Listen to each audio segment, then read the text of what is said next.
গৰমৰ দিনত আইচক্ৰীম বেয়া পোৱা মানুহ নোলাবই চাগে। আহকচোন আইচক্ৰীম আজি বনাওঁ। প্ৰথমতে মিল্ক মেড ল'ব লাগিব। চচপেন এটাত ঢালি 4/3 3 ভাগ মিল্ক মেডৰ 4/3 3 ভাগ। তাৰপিছতে 4/4 1 ভাগ গাখীৰত কাষ্টাৰ্ড পাউডাৰ মই 5 চামুচ মিলাইছোঁ। আপোনালোকে ডাঙৰ চামুচেৰে 2 চামুচ মিলাই ল'ব। একেবাৰে মিহিকৈ মিলাব লাগিব। তাৰপিছত এতিয়া এটা কাপত 4 কাপ আমি গাখীৰ দিব লাগিব। মিল্ক মেডত মিলাই ল'ব লাগিব। 1 কাপ দিলোঁ, 2 কাপ দিলোঁ,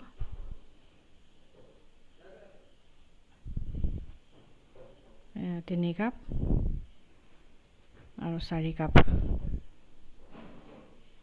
এইখিনি এতিয়া আমি গেছটো জ্বলাই পেলাই তাতে পাতি দিলোঁ। এইখিনি লৰাই থাকিব লাগিব। লৰাই উতল আহিলে তাতে আমি কাষ্টাৰ্ড পাউডাৰখিনি দি দিব লাগিব। গাখীৰৰ লগত মিলাই থোৱা কাষ্টাৰ্ড পাউডাৰখিনি ইয়াতে আমি দি দিম। এয়া দি দিয়া হ'ল। এইখিনি ভাল ধৰণে আমি মিলাব লাগিব।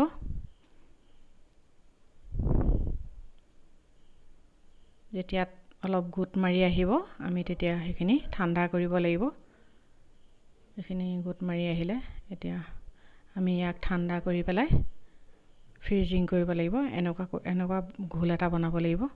তাৰপৰা ইয়াতে আমি ভেনিলা এচেন্স দি দিছোঁ আধা চামুচ দি এইখিনি মই 1 ঘণ্টাৰ কাৰণে ফ্ৰিজিং কৰিলোঁ। ফ্ৰিজিং কৰি এয়া উলিয়াই আনিছোঁ। উলিয়াই পেলাই মিক্সাৰ জাৰ এটাত মিহিকৈ আকৌ গুড়ি কৰি দিছোঁ। তাৰপিছত সেইখিনি আকৌ মই এটা পাত্ৰত উলিয়াই থ'লোঁ। এলুমিনিয়াম ফইল দি মই বন্ধ কৰি পেলাই ফ্ৰিজিঙত থৈ দিলোঁ 12 ঘণ্টাৰ কাৰণে। আৰু আনফালে মই চকলেট চচ বনাম। এতিয়া 50 গ্ৰাম বাটাৰ দিলোঁ।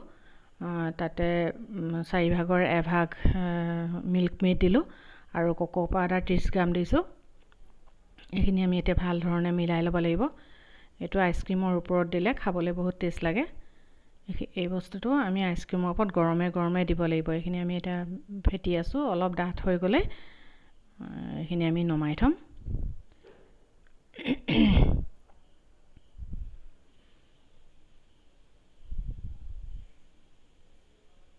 এয়া আমাৰ হৈ গ'ল চকলেট চচ।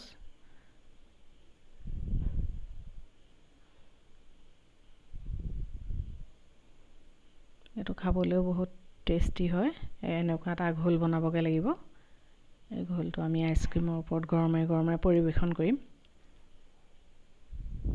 আনফালে এয়া আইচক্ৰীম হৈ গৈছে। এয়া মই এটা বাতিত উলিয়াই দিছোঁ আইচক্ৰীম।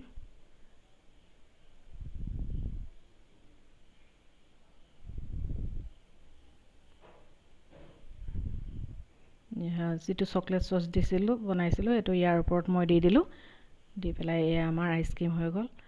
আহকচোন আমি বনাই ঘৰতে খাওঁ।